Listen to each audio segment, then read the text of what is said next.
everyone knows that food is cool. Secret. Eat that food with a bowl and spoon. Welcome to With Bowl and Spoon. I'm here today with Denele from Grow Pittsburgh. Go ahead and introduce yourself. Hi, Shelly. Thanks for having me. I'm Denele Hughson. I'm the Executive Director of Grow Pittsburgh. Grow Pittsburgh is an urban agricultural nonprofit. Our mission is to teach people how to grow food and promote the benefits that gardens bring to our neighborhoods. And we envision a day where everyone has access to culturally relevant food in our communities and our neighborhoods. And we believe that food is a right and not a privilege, and everyone in Pittsburgh and beyond should be able to access food that is culturally relevant to them. So we work to attack food apartheid and hunger through helping the whole community and the whole person. I love Grow Pittsburgh. You know, I worked for Grow Pittsburgh. I didn't know that. In 2006. Oh, I think I was the first employee hired, and then there was Farmer Josh. right. And then there was Susanna. But I was hired to coordinate the edible schoolyards. Oh. And as you were saying the mission, I was like, I remember what the mission was when I worked for Grow Pittsburgh. It was to model, teach, and facilitate urban agriculture. Right. It's just real basic. It's very basic, but food is our great connector. So Yes. everyone can get connected to our work because everyone needs to eat and everyone should have access to food that they want. And for us, we're hoping it's food that you can grow yourselves. Yeah, food sovereignty. Food sovereignty and ending food Absolutely. apartheid and just making sure that we live in equitable communities. We're just doing our small part in making sure that that can be in Allegheny County, in Pennsylvania, and beyond. So how did you end up the director of Grow Pittsburgh? So I've been with Grow Pittsburgh for 9 years, or going on 9 years. I started as our education and outreach coordinator, so overseeing our apprenticeship program and the outreach that we do on the farms that we work on. So our farms, Braddock Farms, Shiloh Farm, a wing of the Frick Greenhouse, and then our newest place, Garden Dreams, they're predominantly in areas of color. And we wanted to make sure that we are seen as a community resource and not just that farm that only people can go to and they only sell at restaurants.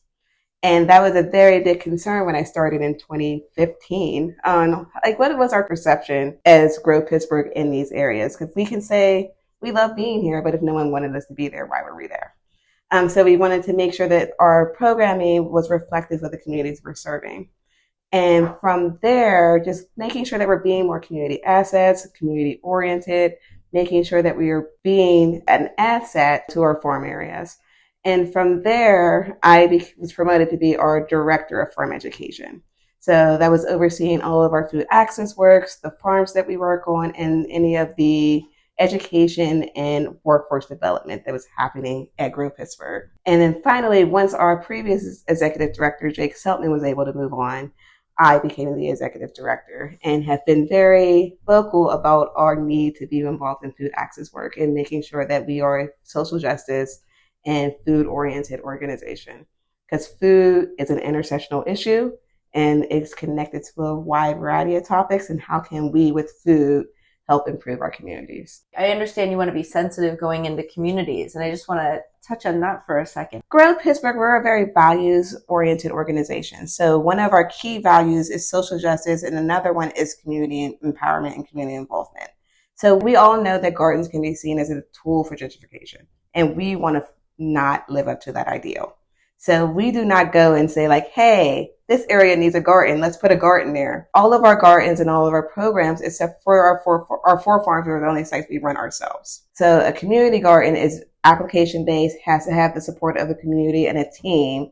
And that garden, after we help with technical assistance for 2 years, is that community's garden. Same with school gardens. The schools approach us, apply. They have to meet a free and reduced lunch requirement to receive our free programming. It is all application-based and all for the needs of the community. And we are there to uplift and support. We are not there to say like, this needs to happen here because I think it has to happen.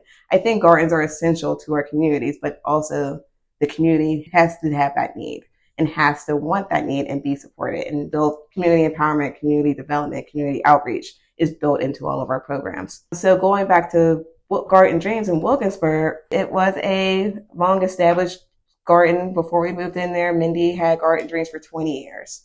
And it's a well-known garden in certain circles.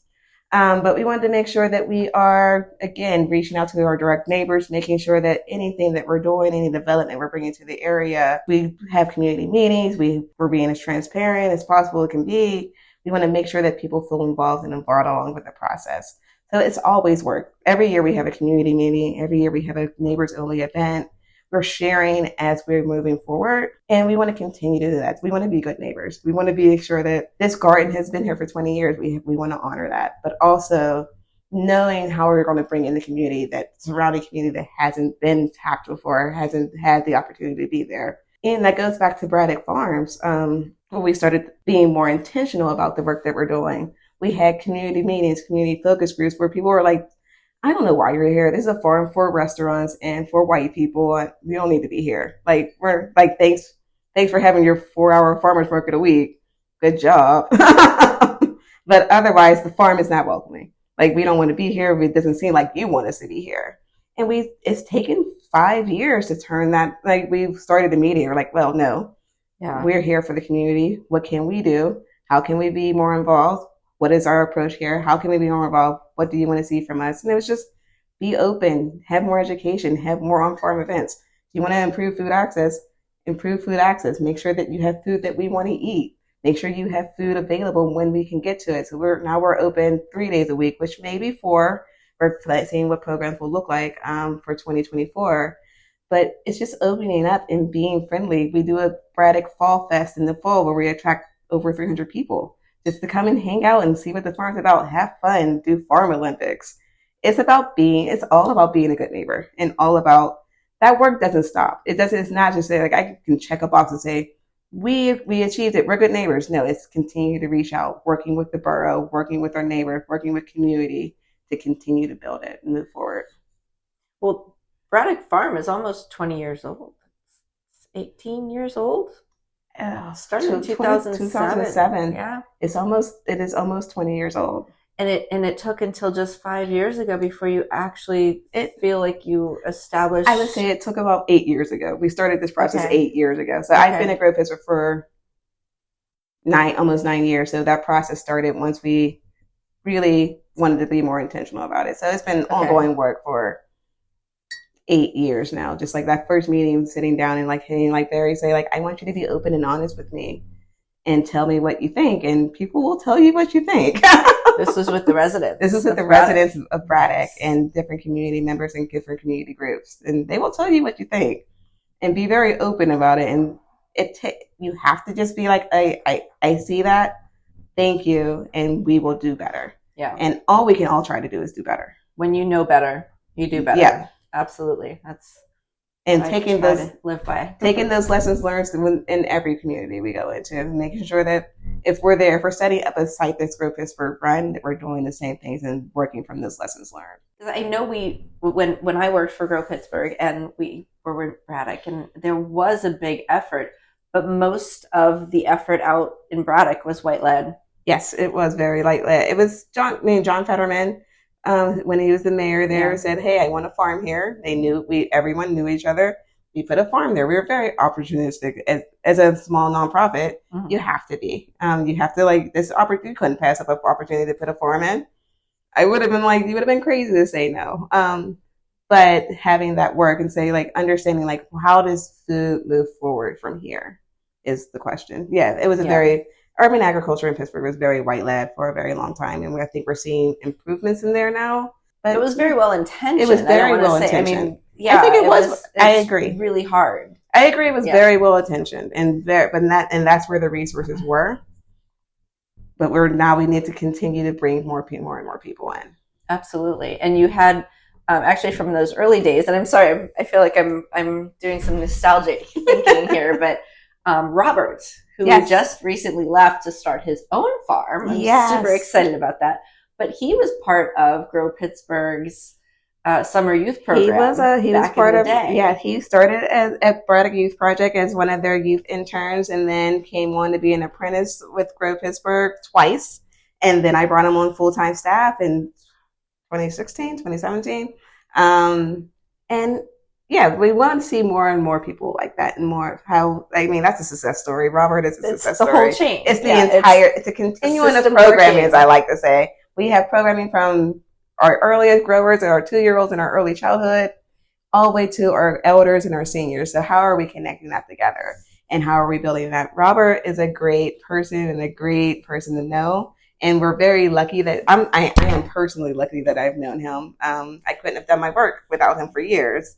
He worked directly under me, and I hired him full time for the organization because I saw the benefit of like him, a kid who grew up in Braddock, still lives in the area, still very passionate about growing food, and how can we use that passion and that knowledge to inspire youth. And that was really what he is great at, and we'll still continue to be involved with him. He's still working with us on a part-time basis because I wouldn't let him go until. Oh, really? Yeah, and he was grateful enough to say like, hey, I was like, I need you to work. And he was like, okay, it's fine. When his flower season starts when his flower season starts up, he's done. Yeah. He's very part-time. Where'd you grow up? I grew up here in Pittsburgh. I actually grew up in Homewood, went to Belmore Elementary School, then went to Rosenstein, then went to Olderdyce. So I've been very Pittsburgh-based and Pittsburgh located. I went to Pitt, I went to CMU. So, I mean, I've gone on. You just can't get away. I just can't get away from the city. And from my study, I was figuring out what I wanted to do.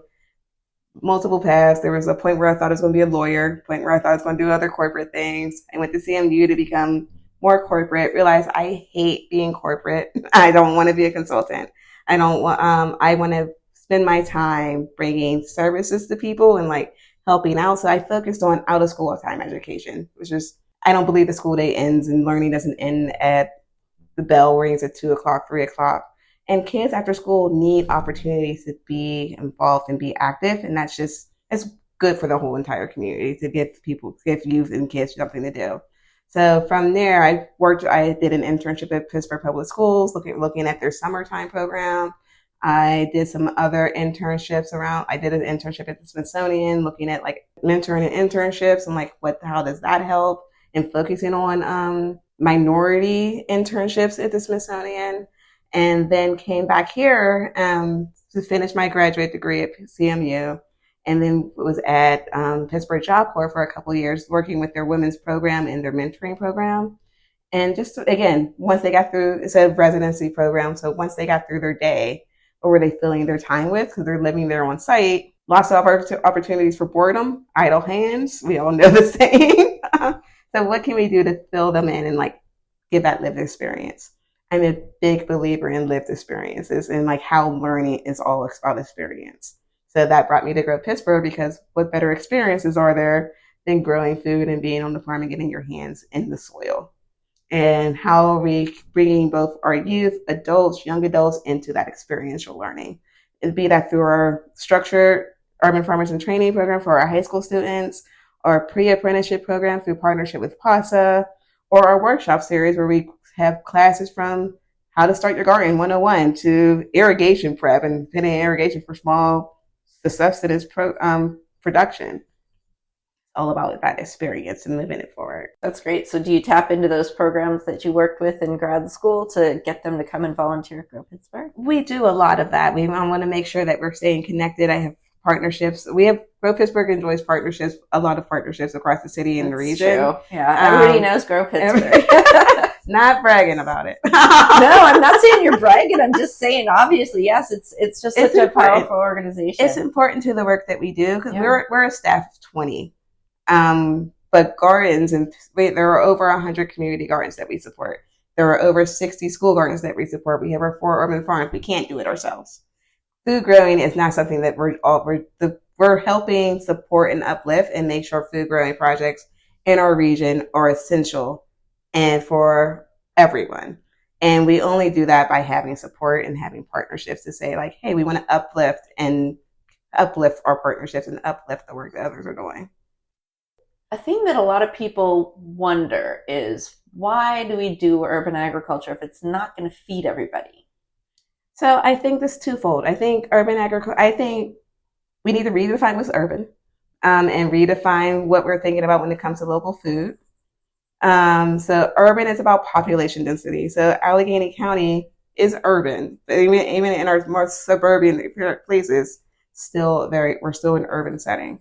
And food, we can really focus on local food here. And there is a potential to be able to like look at how are we looking at our local food and making sure that the food grown in this area can support our residents. And beyond that, there are the social and mental health benefits of growing your own food and the community building, growing access to growing your own food, and the opportunities to sell food and sell value added products. So maybe you're not growing enough peppers to feed everyone, but you're growing enough peppers you're selling on site that is going to a restaurant or going to like your local store or your local food.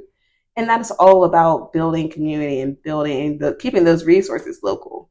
That is what I want to focus on as we move forward, is how are we keeping our resources local. And it's maybe I'm not growing the food down the street. My 1 acre farm's growing. Grow Pittsburgh grows 30,000 pounds of food. Yeah, we're not feeding everyone. Oh, wow. Yeah, that's impressive. It's impressive. But I will mention you sell them at very reasonable prices, because we went to the Shiloh farm. Yes, we went there a couple times this summer. Yeah, we do. Last summer. Yeah, we sell all the produce that Grow Pittsburgh grows on its farm sites. We sell at conventional or less prices, typically, for organically small grown produce. We are transitioning the greenhouse and garden dreams to organic this year in a partnership with Pennsylvania Certified Organic, so we can have like a template and be a mentor for any small urban farm that wants to transition to organic, to see what that process is like. What are the hurdles? What are the benefits?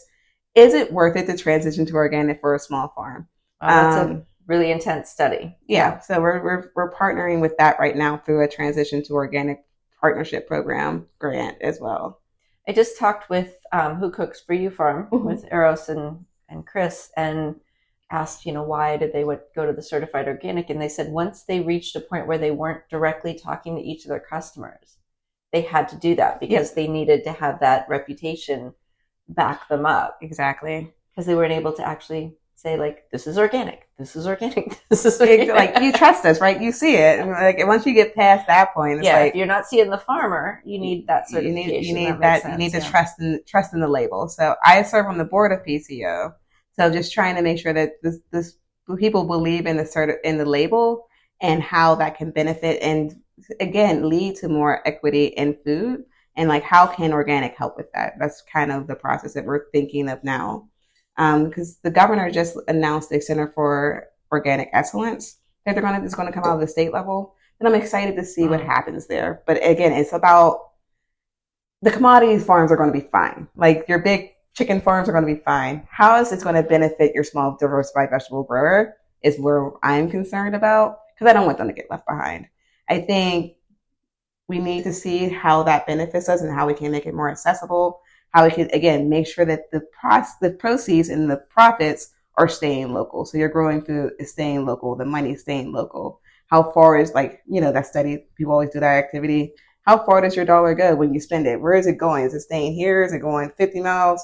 100 miles, 1,000 miles. I want that to stay within a tri-state, like our tri-state area. And how can we increase that? And even, to the point of creating macro economies, like Homewood has a lot of urban agriculture. Right. But from what I understand, it's not able to be sold or absorbed into the community. So, trying to figure out those missed connections. Yeah, exactly. So how can that food that's grown in Homewood be consumed first in Homewood to make sure that we're improving the lives of people right there? But then what happens afterwards? Is it going to the co-op? How is Grow Pittsburgh supporting that? We're again helping the farmers market in Homewood. How are we making sure that these organizations and these farms can benefit from growing their food? So we're working to see what it looks like. I don't have answers to everything. I don't have the answer sometimes. It's just like the questions. If you had the answer, I'd be like, all right, Shelly, you're on board. It's a continuous sort of puzzle. I think about it all the time. It's if somebody had the answer though. Yep.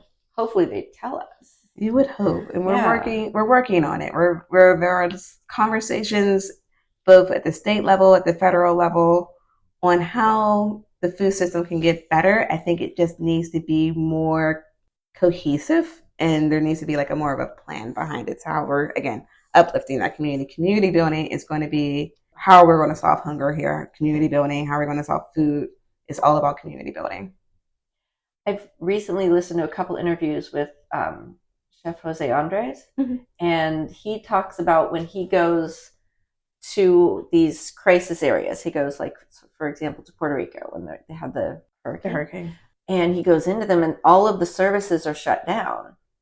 And he said, but everything that people need is there. The farmers still have food.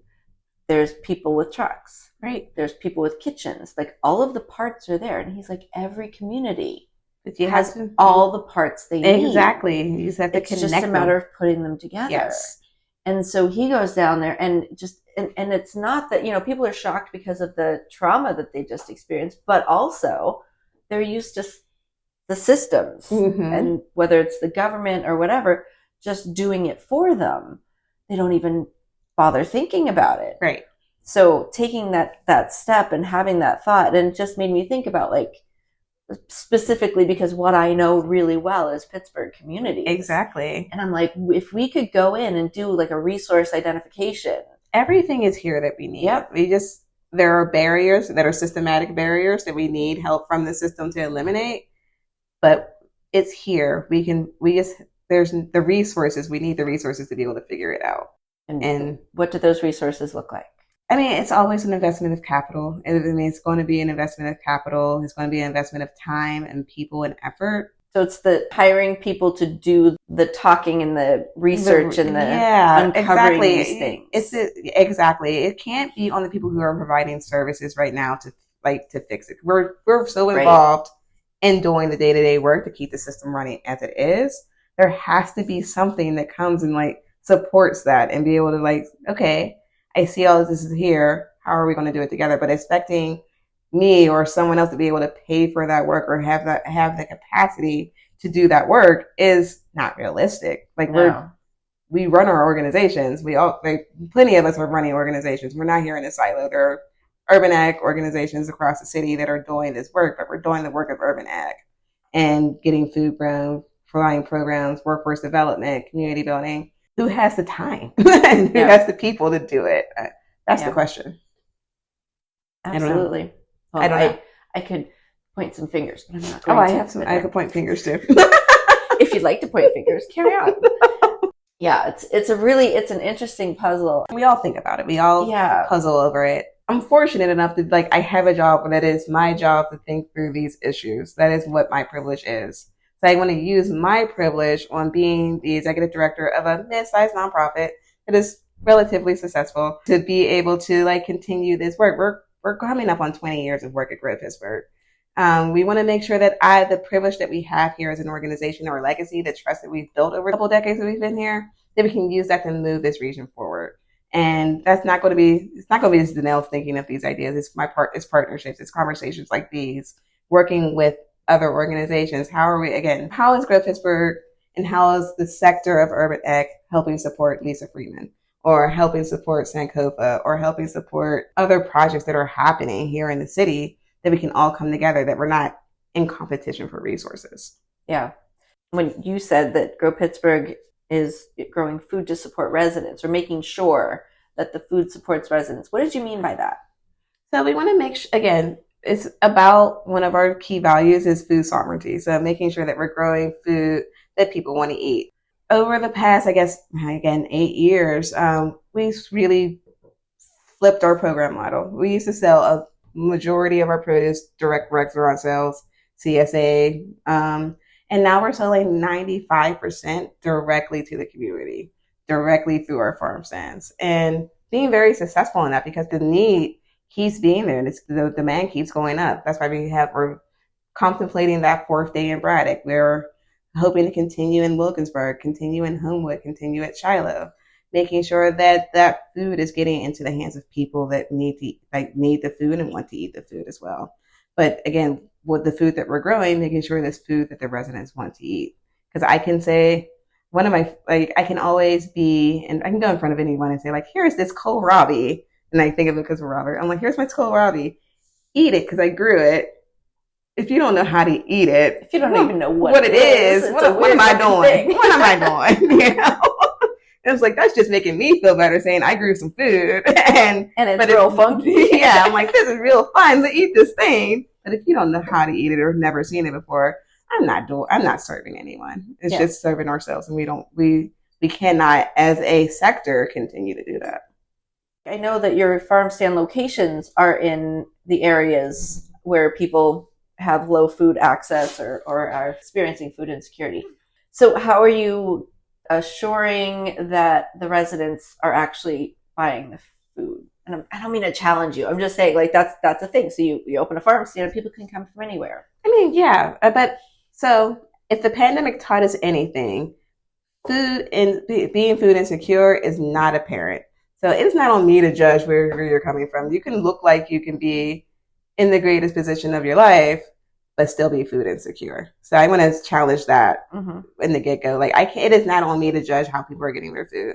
It is on us to say, like, this food is available for you, and making sure that I'm doing our due diligence to get the information in front of people who need it. So making sure that we're doing a lot of outreach, a lot of prep, a lot of communications, partnership to say, like, this food can be there.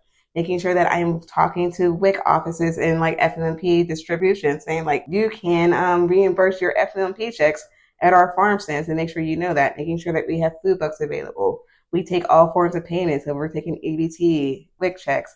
That's our purpose. Like, it's not my purpose to say, like, oh, you fancy person can't come here, because you never know. I didn't mean to challenge someone's worthiness of the food. I just meant in terms of like the idea of creating a microeconomic system within the community. So you grow the food in the community, and then it's consumed in the same community. So that would be an ideal It's scenario. about trust. It's about trust. Again, you guys are making big efforts. Yes, we make efforts to make sure residents. Yeah, we make sure we communicate with residents. We're making sure that we are doing firing. We're making sure we're being there. We do a lot to like make sure that people know that we're there and involved, and like making sure that, and it's all about our programming as well, making sure that people know, like, if your kids have a school garden, here's Grow Pittsburgh. That Grow School Garden was probably established by Grow Pittsburgh.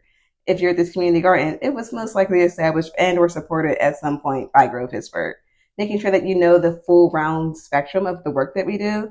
The Garden Resource Center, making sure that our tool lending library, that and bulk resource hub that has all the materials and tools that you need for your garden, making sure that, you know, if you're going to the DRC, Grow Pittsburgh is still here doing all this other work. Please support us. Nonprofit plug.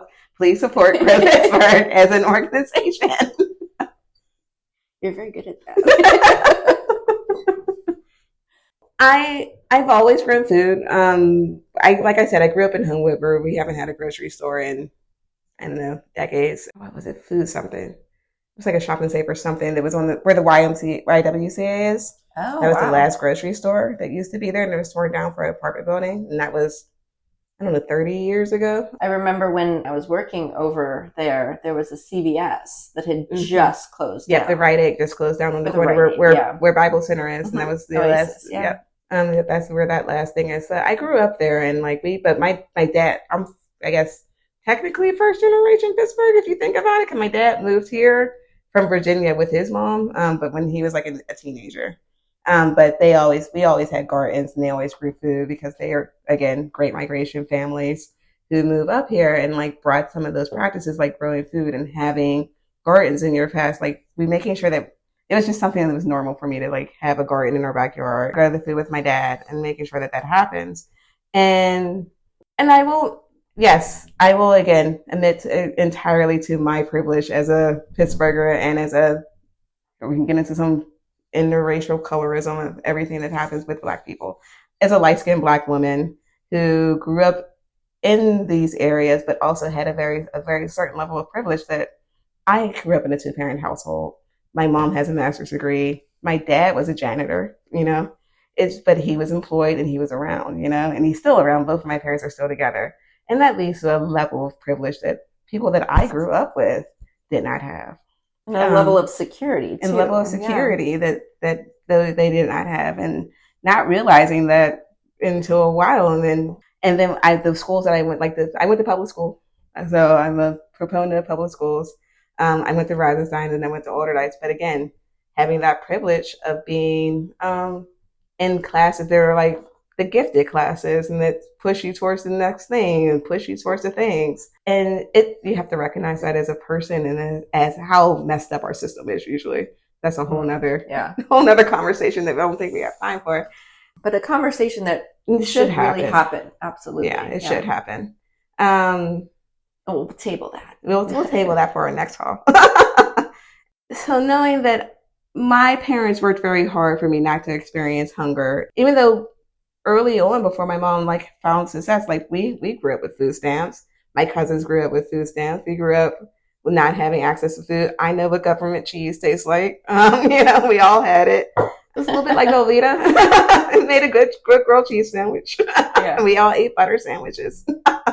But my parents worked hard to give me that sense of security. And I think that really led to a lot of the work that I did go into is like, how do I make sure that people who look like me have at least some of that security? What can I provide? What can I do to like make sure that we all can experience at least that basic rights of safety?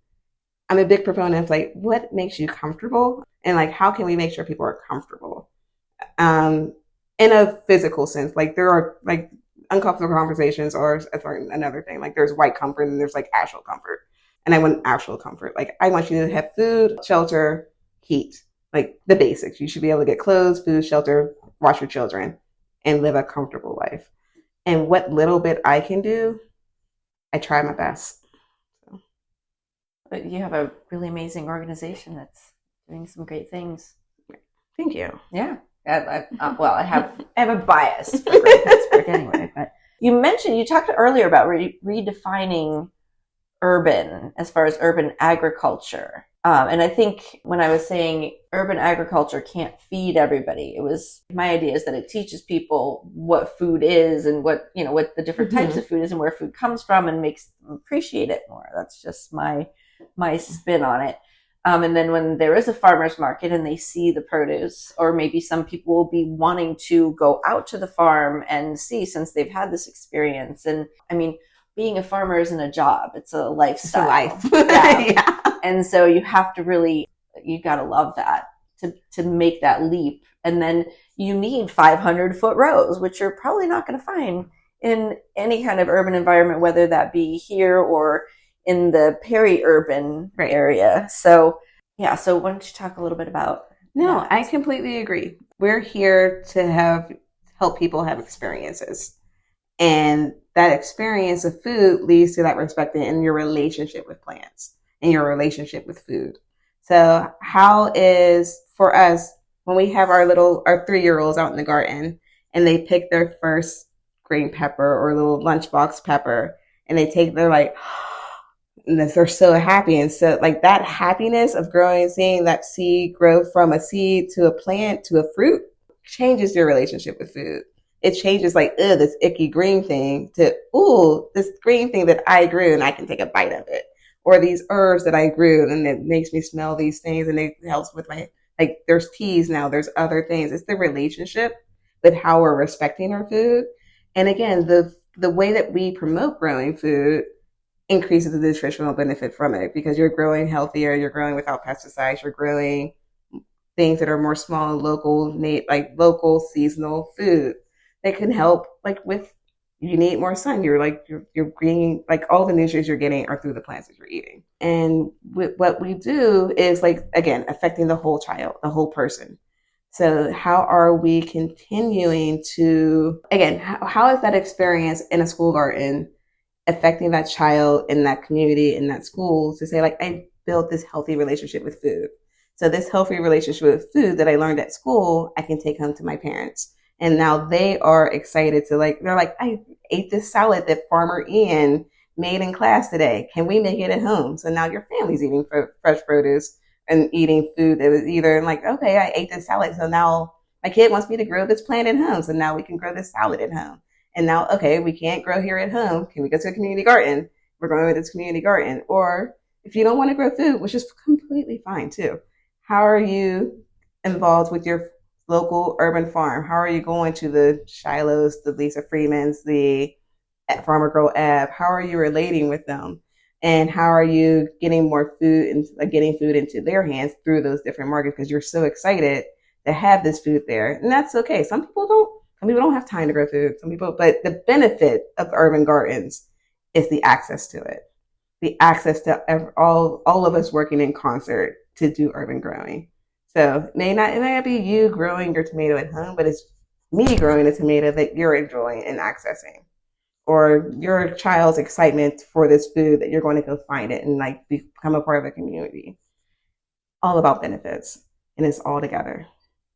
So I'm sure this job has allowed you to have some amazing experiences with, you were talking about the kids earlier or whatever, the communities. Is there any story that really stands out to you of something that really like changed your idea of what you were doing or had a big impact on you? I can do it twofold. I can do it as I'm a Black woman leader in the city. So one day before I became executive director, we worked with Braddock Youth Project on our Urban Farmers and Training program. And one of the kids was like, Denele, I thought you were the big boss. And like, I know like everyone answers to you. And I'm really proud of that, to see a Black woman with natural hair and like being able to like say like, oh, you're in charge here. And I was like, oh, I'm not the big boss. And then the next time I saw him, I'm like, remember when you asked me I wasn't the big boss? I am now the big boss. And like showing that is possible, showing that you can be the person in charge and be in a role that is leadership, and like someone that looks like you, that's something that you can do. So that's always been a really great, and my staff, like we joke about it all the time because there was these girls at Garden James who were like, they were like looking around like, who's in charge? And Sarah, who's our part-time assistant, she was like, I'm not in charge of anyone. And then she looks at me and she's like, she talked to her and I was like, oh yeah, I'm everyone's boss here. And they're like, oh, that's amazing. So being able to like show that it's possible for a woman of color in the city of Pittsburgh to be in a leadership role of an organization that can have impact is important. And just being there as a role model for people, I think that's really exciting to do. And I try to do the best I can with it. But yeah, just showing that that's possible. But really, the one time that's funny is like food growing. We were at Braddock Farms and we were touring around adults. Like, I forget where they were from. We stepped into a greenhouse and someone was like, I didn't know that was how green peppers grew. And I was like, yes, this is why we need more people on farms and seeing what food is about and how it can grow. And like, it doesn't just come on your grocery store picked like that. And just, that was really one of the bases on like, why do we do the work? To show people where your food comes from. And you can have that relationship and be like, oh, that's actually pretty cool. Now I want to try it and try new things and try. With my daughter, my thing is, I'm like, you need to try things twice. Once to try it, a second time to see if you actually like it. But we have to get people to that first time of trying it. Or if you actually don't like it. Either way. Valid. Either way. Give them that. Either way. Yeah. Yeah, that's interesting. Kids are funny and their palates change. And from your lips to God's ears, my daughter it's really embarrassing. I'm a person who runs farms, and my daughter, I don't know, it's a struggle to get her to eat vegetables half the time, and she used to love them. It's weird. It's weird. Well, how old is she? You said 3? She's 6 now. 6. So she went through eating vegetables her entire life, and then she got to like kindergarten. She was like, okay. Control. I want control. That's exactly what it is. Yeah. That's come up on my podcast on a couple occasions where people are just like, the children's only thing they could do. That's the only thing they can control. It's the only thing they can control. So you just give them, like, you make it happy. Because I know, because I'm her mom, me saying, like, this is not good. That's why we have the schools where we have Farmer Ian's. It's like, this is fun. So if Farmer Ian says it's fun, it's a lot more fun than when mommy says it's fun. And that's how it works. I think that works for most families. Yeah, other people are so much smarter than you, for sure. Absolutely. That's fun. You were talking about how you support people in the growing food, and then if they like grow peppers and make a hot sauce and then want to market that, like what sort of, you partner with organizations to help with entrepreneurial stuff? We partner with organizations. So there are people who do it better than us. There's pasta out there, there's craft. There are other organizations that can teach you how to do a successful business model. Again, we're there to teach you the first step, like how to grow the food. How are you getting the experience? For example, the PASA Diversified Apprenticeship Program, you need 1 year of experience before you can even apply. Like 1 year working on a vegetable farm before you can even apply for the apprenticeship.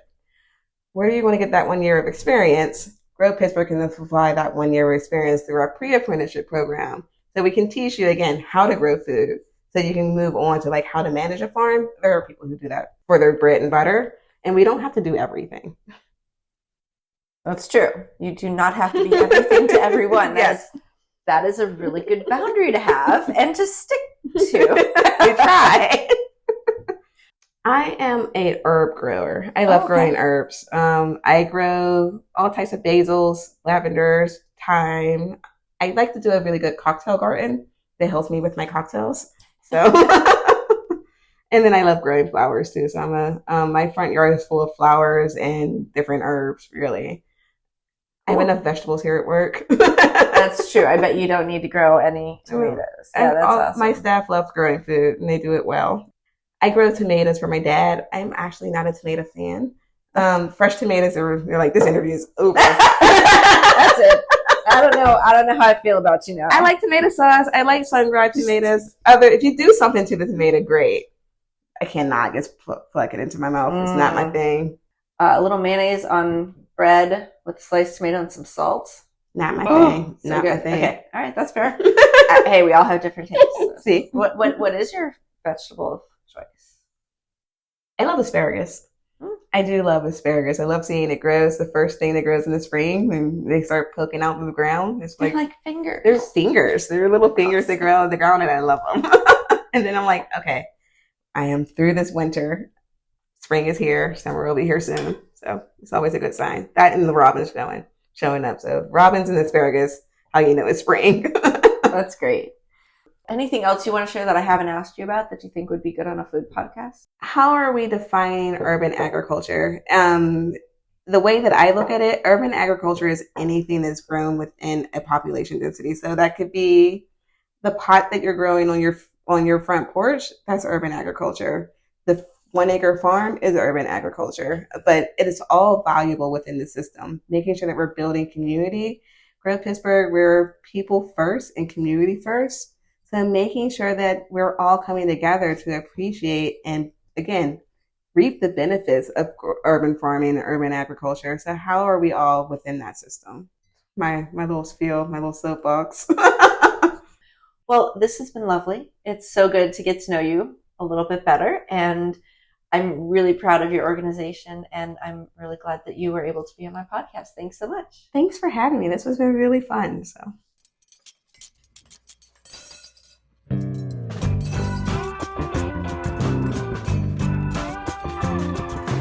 Everyone knows that food is cool. No secret. Eat that food with a bowl and spoon. With Bowl and Spoon is written, produced and hosted by Shelley Danko Day. Original theme song was written and performed by Paul LeBreeze and friends. You can listen to With Bowl and Spoon wherever you get your podcasts. Don't forget to subscribe, like, review and share. Follow us and send us questions or messages on Facebook and Instagram at With Bowl and Spoon. Thanks for listening.